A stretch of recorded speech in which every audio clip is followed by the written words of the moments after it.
Thank you so much. Oh, little reverb there. Good afternoon, everybody. Thank you so much, Mary, for that very generous introduction and for your leadership and for the opportunity to speak today.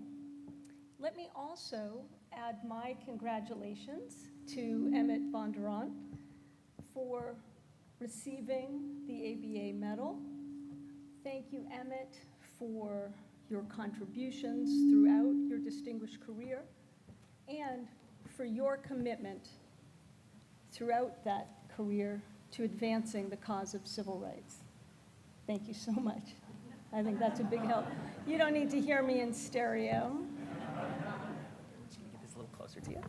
Great. How's that? Better? Thank you so much.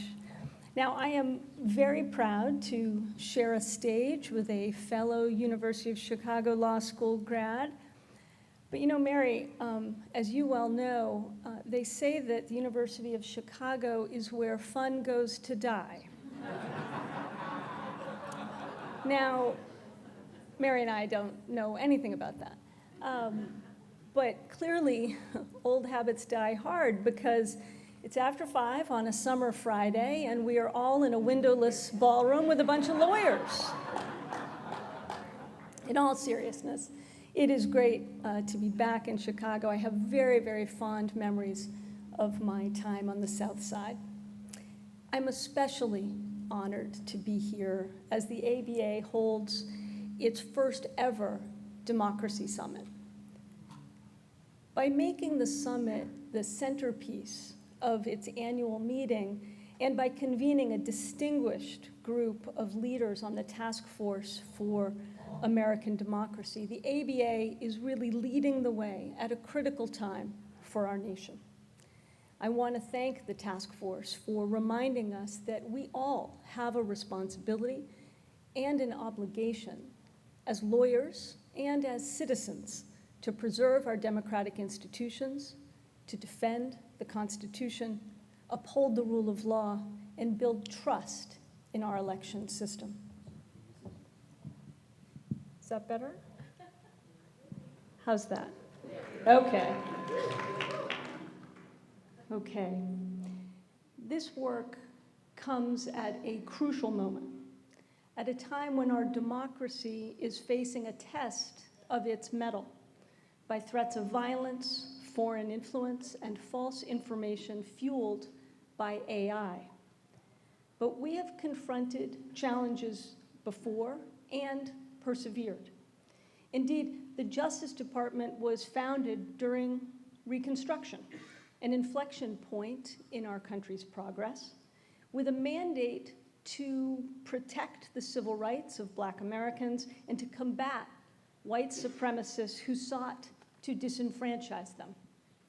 We've come a long way since then, yet today, the Justice Department's mission remains to uphold the rule of law, keep our communities safe, and protect civil rights. And there is nothing more important to that mission than defending democracy.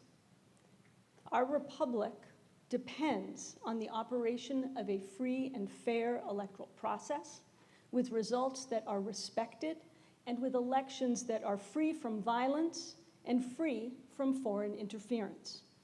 So I'd like to continue the conversation from today's summit about our role and our collective work to protect our democracy. This year, more than 4 billion people around the globe will have the opportunity to vote in democracies of every shape and size. But as we prepare to cast ballots here in America, our own democracy is being tested, including by increasingly polarized political landscape and an alarming increase in threats of violence to public officials. As Deputy Attorney General, I see this play out across our nation nearly every single day. I receive daily urgent reports that come in from the field from our 94 U.S. attorneys' offices around the country. And over the past few years, the frequency of reports involving threats of violence has skyrocketed. On a weekly basis, and often multiple times in a week, I get reports about violent threats to public officials, to prosecutors, law enforcement agents, judges, and election workers. Now, this was brought into stark and disturbing relief 3 weeks ago with the horrific attempted assassination of the former president. While the gunman's motive is still not clear, and the FBI's exhaustive investigation is ongoing, make no mistake, this attack on the former president at a campaign event was a direct attack on our democracy. Political violence has no place in this country, not then, not now, not ever.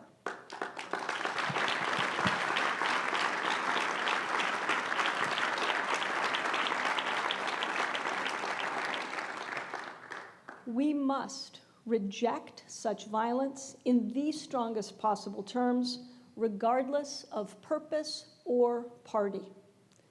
At the Justice Department, we do this by faithfully applying the rule of law without fear or favor, and by protecting the public from all threats, foreign and domestic. Now, the threats we face are constant and constantly evolving, from cyber and terrorism threats to foreign interference with elections, and now a disturbing rise in violence and threats of violence aimed at public officials, including election workers. Today, these threats are being supercharged by emerging technologies like artificial intelligence. The bottom line is this: threats to our elections pose a clear and present danger. Now, our biggest challenges often require what we call a whole-of-government response. But this challenge, the threat to our elections and our democratic institutions, requires a whole-of-nation response. It will take all of our efforts to protect our elections and secure our democracy. Nowhere is this more true than when it comes to foreign malign influence. Foreign malign influence is not a new problem, but today's complex geopolitical environment and the anonymity and access that our interconnected world offers change the nature of the threat and the way we address it. We know that the goal of malign foreign actors is to sow discord and undermine confidence in our democratic institutions and values, and in some instances, to covertly influence our elections. These malign foreign influence operations can take many forms: false personas, fabricated and divisive narratives, and synthetic content disseminated through technology like deepfakes. These threats are coming from an increasingly diverse, growing, and more capable group of foreign actors who are and will continue trying to influence our elections in November. So, one of our most important tasks must be to expose and build resilience against these efforts. We're less than 100 days out from Election Day, and the intelligence community has made clear that Russia remains the predominant foreign threat to our elections. Putin and his proxies are using increasingly sophisticated techniques in their influence operations. They're targeting specific voter demographics and swing state voters in an effort to manipulate presidential and congressional election outcomes. They're intent on co-opting unwitting Americans on social media to push narratives advancing Russian interests. They're working to diminish American support for Ukraine, and they're always adapting. As the intelligence community recently shared, Russia is trying to reach US audiences through encrypted direct messaging apps, moving out of the public channels and into private ones to better conceal the Kremlin's intentions and enhance its targeting of US voters. We know from recent intelligence that Iran is also accelerating its efforts, relying on vast webs of online personas and propaganda. Iranian government actors are using the Israel-Gaza conflict as kerosene to fuel tensions on social media, with some even creating accounts posing as activists and calling for protests. I want to be clear. Tehran is working to influence the presidential election. China looms large as well. Intelligence shows that PRC influence actors are using social media to portray democracies as chaotic and to sow division in the United States. The PRC hopes to expand its ability to collect and monitor Americans' data on our social media platforms to better understand and eventually manipulate public opinion. Unfortunately, foreign actors who seek to exploit our internal divisions have a lot to work with. And in our increasingly polarized environment, social media is the perfect petri dish for bad guys to spawn division and discord and to misuse advanced technology like AI and to threaten our elections. We are working tirelessly to confront these adversaries and combat foreign malign influence. Through the FBI's Foreign Influence Task Force, we are identifying and counteracting foreign operations that target our democratic institutions with a specific focus on our elections. Now, foreign malign influence takes root and spreads across online platforms that are tremendous sources of free speech and creativity. As we seek to counter those who seek to exploit this space and undermine our democracy, we must preserve that freedom. Part of our strategy involves sharing threat information with companies that operate social media platforms so that these companies may take their own independent actions to mitigate these threats. That includes sharing information about specific accounts on their platforms involved in foreign malign influence activity. Our focus is on the foreign actors behind the accounts, exposing their hidden hand. As the FBI makes clear when sharing such information, it is entirely up to the companies what they do in response to these threats on their platforms. But throughout this process, we are steadfast in our commitment. We will provide companies with actionable intelligence so they can make decisions regarding abuse on their platforms by adversaries conducting foreign malign influence operations, including targeting our elections.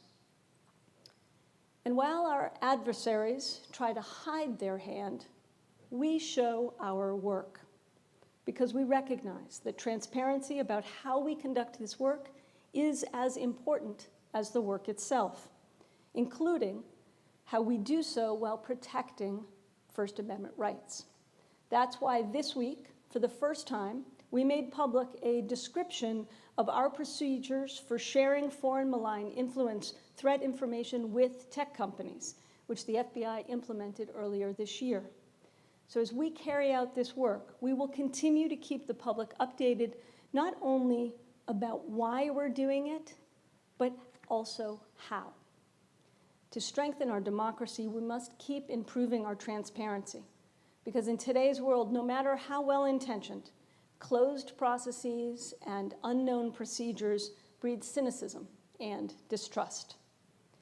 But foreign influence isn't the only threat that we face. Other dangers, of course, originate closer to home.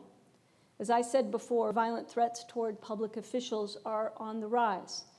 These include threats against those who protect our ability to exercise our most sacred right, our right to vote. Over the last 2 years, the Justice Department has prosecuted nearly 700 threats cases. And I can tell you that more than half of those threats, about 400 of them, have targeted federal and state public officials, judges, prosecutors, law enforcement officers, and election workers. These threats are unacceptable. No one should endure threats of violence simply for doing their job.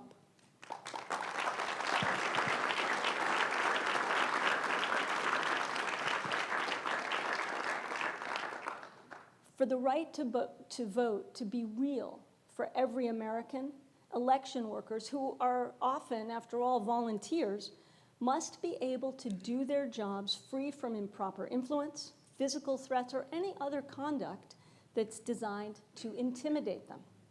So we're deploying every resource to ensure that all those involved in the democratic process, including election officials and poll workers, remain safe, and that the right to vote is available to all eligible voters. We investigate threats without regard to a victim's political views or party affiliation. And in the past several years, we've prosecuted multiple threats against both Republican and Democratic members of Congress. This work is carried out by career prosecutors and FBI agents across the country who are dedicated to investigating election crimes. Together, they work hand in glove with state and local law enforcement to receive reports of threats and other crimes and to address them.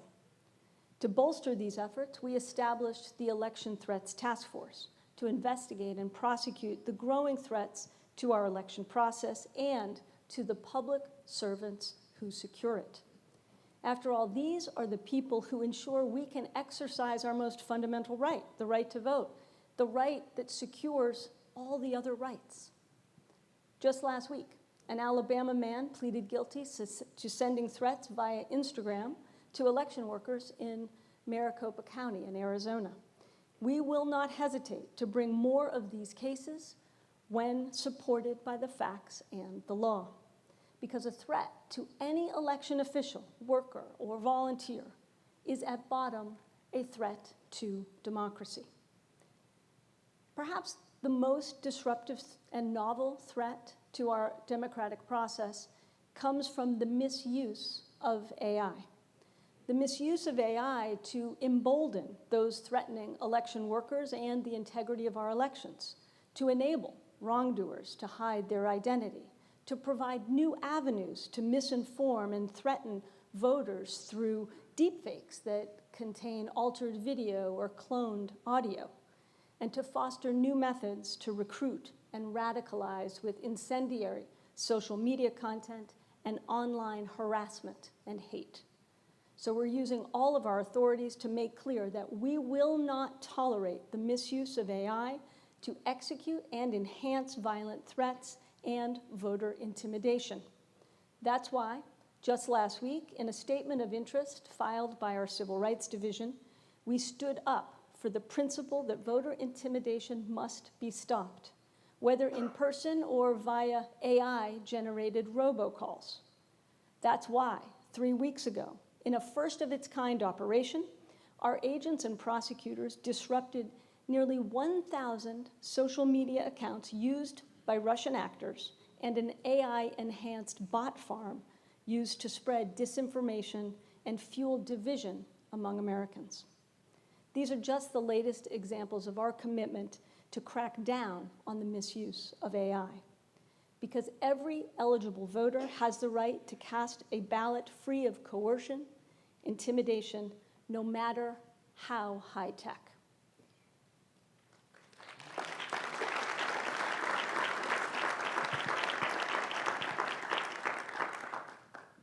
This work to protect our democracy is not something any of us can do on our own. As the Task Force on American Democracy and today's summit make clear, we need to tackle big challenges together. The influence of foreign malign actors, threats against public servants, the misuse of advanced technology, they all feed on what today's summit powerfully describes as the contempt in our discourse. Disagreement and debate are essential for a healthy democracy. But those disagreements and debates must not push us towards violence. They should align us in common cause. In 1861, a lawyer from Illinois, known for his stovepipe hat, urged his fellow citizens to be touched by the better angels of our nature. As threats to our elections converge around us, now is the moment for all of us to step up and to show those better angels at work. The future of our democracy may depend on it. Thank you very much.